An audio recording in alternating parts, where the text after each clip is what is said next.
Sebuah video viral merekam ulah puluhan pengendara motor supermoto melintas di tol layang Pulau Gebang Kelapa Gading, viral di media sosial.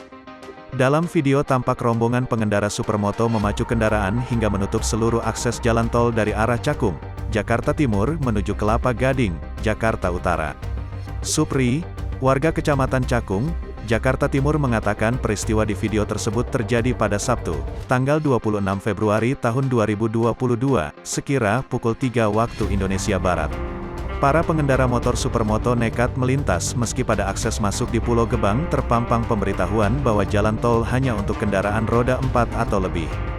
Sementara Kasat Lantas Jakarta Timur AKBP Edi Surasa membenarkan kejadian sebagaimana dalam video, namun kasusnya ditangani jajaran Subdit Gakum Ditlantas Polda Metro Jaya. Kasusnya ditangani Gakum Polda, kata Edi.